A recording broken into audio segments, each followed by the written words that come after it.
आज आपण कुंभ राशीच्या पुरुषांचा संसार वेगवेगळ्या राशींसोबत कसा घडतो अगदी साध्या सोप्या भाषेत समजून घेणार आहोत.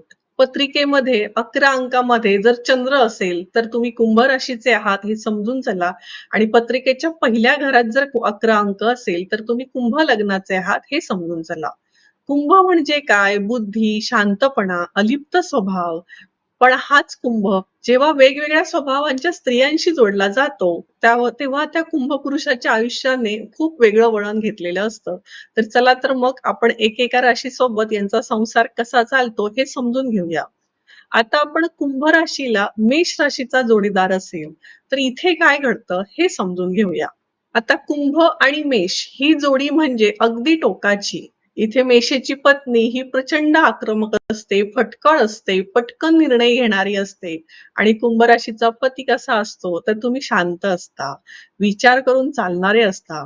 ती सतत पुढे पुढे धावणारी असते आणि तुम्ही मागे राहून तिला दिशा देणारे असता. इथे संसार चालतो कारण ती ताकद देते आणि तुम्ही बुद्धी देता. आता आपण कुंभ राशीला वृषभ राशीचा जोडीदार असेल तर यांच्या जीवनात काय घडतं हे समजून घेऊया. आता इथे काय होतं, इथे तुम्ही दोघंही स्थिर आहात पण तुमच्या आवडी मात्र वेगवेगळ्या आहेत. वृषभ पत्नीला सुख, कला कौशल्याची आवड असतं, चांगलं चुंगलं खाण्यापिण्याची आवड असते आणि तुम्हाला अगदी साधेपणा आवडतो. पण दोघेही आपापलं काम अगदी शांतपणे करतात. थोडा जर आयुष्यात आपण समजूतदारपणा ठेवला तर हे नातं नक्की टिकतं. आता आपण कुंभ राशीला मिथुन राशीचा जोडीदार असेल तर इथे काय होतं हे समजून घेऊया. आता कुंभ आणि मिथुन या दोघही वायू तत्वाच्या राशी आहेत. ही जोडी अत्यंत चांगली जुळणारी आहे कारण तुम्ही दोघेही बुद्धिमान आहात. फरक एवढाच की मिथुन पत्नी ही चंचल असते, तुम्ही स्थिर असता. ती पटकन बोलणारी असते, तुम्ही ठाम असता. पण या नात्यामध्ये दोघांनाही शांत राहून जगणं आवडतं, त्यामुळे तुमचा संसार हा नक्की सुरळीत चालतो. आता आपण कुंभ राशीला कर्क राशीचा जोडीदार असेल तर इथे काय होतं हे समजून घेऊया. आता कुंभ आणि कर्क या राशीच्या जोडीला मृत्यू षडाष्टकातील जोडी असं शास्त्रामध्ये सांगितलं आहे. पण इथे लक्षात घ्या, प्रत्येक वेळेला मी सांगते, इथे मृत्यू म्हणजे खरंच मृत्यू नाही, तर हा एक इशारा आहे की हे नातं टिकणं कठीण आहे. त्याच्यामुळे शब्दशः कृपया कोणीही इथे अर्थ घेऊ नये. इथे मृत्यू षडाष्टक का म्हटलं आहे? कारण इथे प्रत्येक बाबतीमध्ये ज्यांच्या नात्यात विरोधी तत्वे समोरासमोर येतात. आता कुंभ रास काय आहे? तर कुंभ राशी स्थिर आणि कर्क काय आहे? तर अतिचंचल असते. कुंभ राशी वायू तत्वाची आहे आणि कर्क ही जल तत्वाची आहे.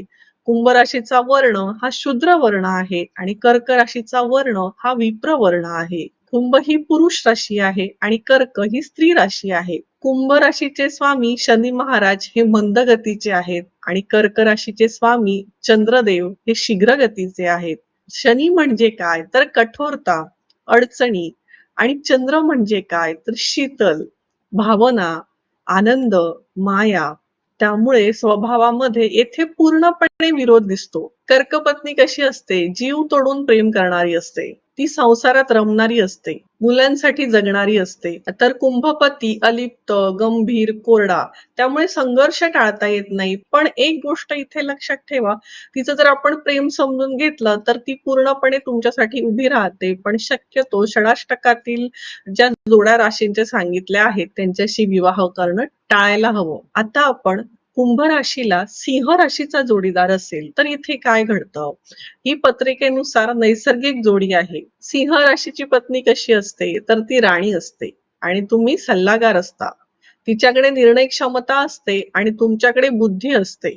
जर तुम्ही तिच्या मागे उभे राहून दिशा दिलीत तर तुमचा संसार नक्की खूप छान चालतो. आता आपण कुंभ राशीला कन्या राशीचा जोडीदार असेल तर यांच्या आयुष्यात काय घडतं हे आपण समजून घेऊया. आता कुंभ आणि कन्या ही सुद्धा षडाष्टक योगामधील जोडी आहे. आपण मगाशीच षडाष्टक योग काय असतो याविषयी समजून घेतलं. पण इथे कसं आहे, कुंभ आणि कन्येचं जे षडाष्टक होतं त्याला प्रीती षडाष्टक म्हणतात. कारण या जरी राशी 6व्या आणि 8व्या आल्या पत्रिकेनुसार, तरी कुंभ राशीचे राशीस्वामी शनी महाराज, कन्या राशी स्वामीचे राशीस्वामी बुध हे एकमेकांचे मित्र आहेत. त्यामुळे हे नातं पूर्ण तुटत नाही. दोघंही बुद्धिमान, तुम्ही संशोधनात्मक असता आणि कन्या पत्नी थोडी संशयी, बारीकाईने पाहणारी असते. कुंभ रास ही वायू तत्वाची पुरुष राशी, शूद्र वर्णाची स्थिर राशी आहे. तर कन्या रास ही पृथ्वी तत्वाची स्त्री राशी आणि वैश्य वर्णाची आणि द्विस्वभावी राशी आहे. त्यामुळे इथे काय होतं, दोघांचीही विचार करण्याची पद्धत ही अतिशय वेगळी असते. पण जर दोघांनी एकमेकांना समजून घेतलं तर नातं हे नक्की पूरक ठरू शकतं. पण शक्यतो परत मी तेच सांगते की मृत्यू षडाष्टक योगातील राशींशी विवाह करणे टाळावं. आता आपण कुंभ राशीला जर तूळ राशीचा जोडीदार असेल तर यांच्या जीवनात काय घडतं हे समजून घेऊया. तसं पाहिलं तर कुंभ आणि तूळ ही अतिशय खूप छान अशी जोडी आहे. कारण इथे काय होतं, तुम्ही दोघंही विचार करणारे, संतुलित असणारे, ती समाजात रमणारी, तुम्ही शांत.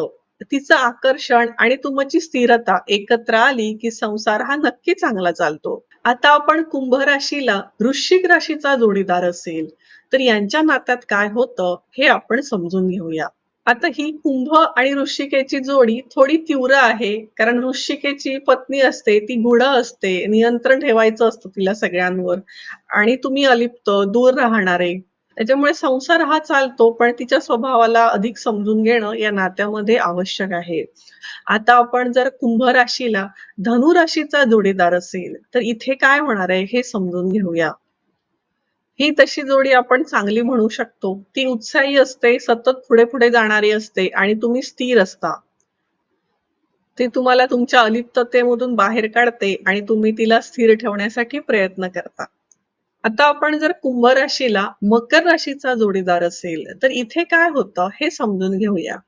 इथे कसं असतं की हे दोघेही शांत, मेहनती असतात, पण यांच्या दोघांमध्येही भावना कमी असतात. पण संसार चालतो, पण संसारामध्ये यांच्या रंग कमी असतात. थोडं जर आपण नात्यामध्ये हलकं घेतलं, एकमेकांना समजून घेतलं, तरच या नात्यामध्ये आनंद निर्माण होऊ शकतो. आता कुंभ राशीला जर कुंभ राशीचा जोडीदार असेल तर इथे काय होतं, आता तुम्ही दोघेही सारखेच आहात, बुद्धिमान आहात, पण अलिप्त आहात. संसार हा स्थिर असतो, पण इथे प्रेमापेक्षा एकमेकांची सवयच जास्त असते. त्याच्यामुळे हेही नातं चालू शकतं. आता सगळ्यात शेवटची रास मीन रास. कुंभ राशीला मीन राशीचा जोडीदार असेल, तर यांच्या नात्यात काय घडतं हे समजून घेऊया. मीन राशीचा जोडीदार कसा असतो? भावुक असतो, प्रेमळ असतो आणि जास्त विचार करणारा असतो. मीन राशीची पत्नी तुमच्यावर पूर्णपणे प्रेम करते. तिची काळजी घेतली तर तुमचा संसार हा नक्की चांगला चालू शकतो. शेवटी एकच सांगते, कुंभ राशीचं आयुष्य हे थोडं वेगळं असतं. हे भावना नेहमी कमी दाखवतात, पण जे देतात ते खूप खोल असतं. तुमच्यामुळे समोरची व्यक्ती बदलते, फुलते. जर हा व्हिडिओ तुम्हाला आवडला असेल तर नक्की लाईक, शेअर आणि कमेंट करा. आणि तुमचा जोडीदार कोणत्या राशीचा आहे हेही मला कमेंट करून सांगा. मी नक्की तुम्हाला रिप्लाय करेन. धन्यवाद. नमस्कार.